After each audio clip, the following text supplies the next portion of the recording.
جمعية الدعوة والإرشاد وتوعية الجاليات بمحافظة بدر.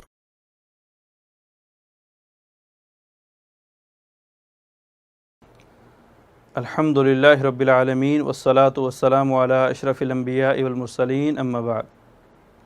قال النبي صلى الله عليه وسلم طهروا هذه الأجساد طهركم الله. محترم سامعین و ناظرین، اللہ تعالیٰ نے پہلی وحی کے ذریعے پہلی وحی کے اندر اپنا تعارف پیش کیا اور اپنی توحید کا تعارف پیش کیا۔ دوسری وحی کے اندر اللہ رب العالمین نے آقا علیہ الصلاۃ والسلام کے ذریعے ہم تک جو پیغام پہنچایا ہے وہ اپنی عبادت کا ہے اور پاک اور صاف رہنے کا ہے۔ فرمایا وَثِيَابَكَ فَطَهِّرْ، اے پیغمبر اپنے کپڑوں کو پاک اور صاف رکھیے۔ اگرچہ یہ اعلان اور یہ پیغام اور یہ حکم آقا علیہ الصلاۃ والسلام کے لیے ہے، آقا علیہ الصلاۃ والسلام کے لیے خاص ہے، لیکن اس کے اندر سبق اور حکم پوری امت محمدیہ کے لیے ہے۔ صفائی کی اہمیت، صفائی کی فضیلت اللہ رب العالمین نے اس دوسری وحی کے اندر بیان کر کے اجاگر کر دی۔ اسی لیے اللہ رب العالمین نے فرمایا ان اللہ یحب التوابین و یحب المتطہرین، کہ لوگوں اگرچہ مجھے صفائی مطلوب ہے اعتقاد کی بھی، اگرچہ مجھے صفائی مطلوب ہے اخلاق کی بھی، اور اگرچہ مجھے صفائی مطلوب ہے جسم کی بھی، لیکن ان میں بالخصوص مجھے جو آپ سے مطلوب ہے وہ جسم کی صفائی مطلوب ہے۔ آقا علیہ الصلاۃ والسلام نے فرمایا الطہور شطر الایمان، کہ لوگوں صفائی نصف ایمان ہے، صفائی کا خیال کیا کرو۔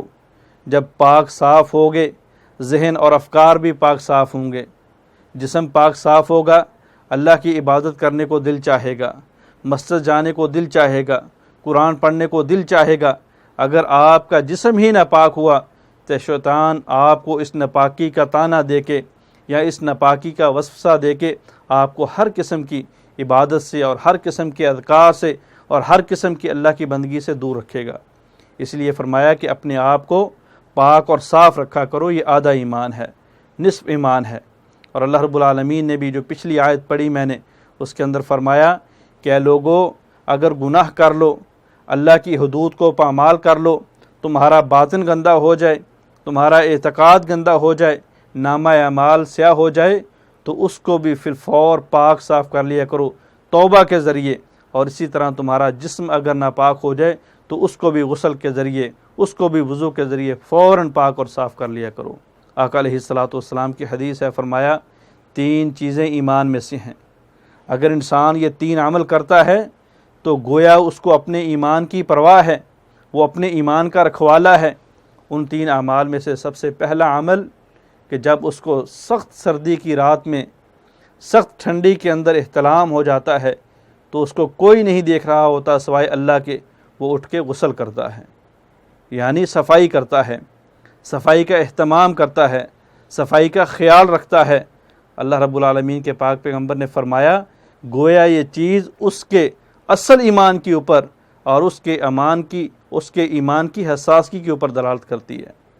دوسرے نمبر پہ فرمایا کہ یہ بھی ایمان میں سے ہے کہ ایک شخص سخت گرمی کے دنوں میں روزے رکھتا ہے، اور فرمایا یہ بھی انسان کے ایمان میں سے ہے کہ انسان گھنے جنگل کے اندر جہاں پہ اس کو کوئی نہیں دیکھنے والا، وہ اللہ کے لیے وہاں پہ نماز پڑھتا ہے۔ صفائی کس قدر اہم ہے، صفائی کس قدر عزیز ہے، اللہ رب العالمین نے قرآن مجید کے اندر تذکرہ فرمایا ان لوگوں کا جو صفائی کا خیال رکھنے والے ہیں۔ فرمایا فیہ رجال یحبون ان یتطہروا واللہ یحب المطہرین، کہ اہل قباء، مدینے کے اندر رہنے والے، مسجد قباء کے باسی آس پاس میں رہنے والے ایسے لوگ ہیں جو پاک اور صاف رہنا پسند کرتے ہیں۔ جب ان کو پاکی اور صفائی پسند ہے تو مجھے بھی وہ لوگ بڑے پسند ہیں جو پاک اور صاف رہتے ہیں۔ اللہ عمل کرنے کی توفیق عطا فرمائے۔ السلام علیکم ورحمۃ اللہ وبرکاتہ۔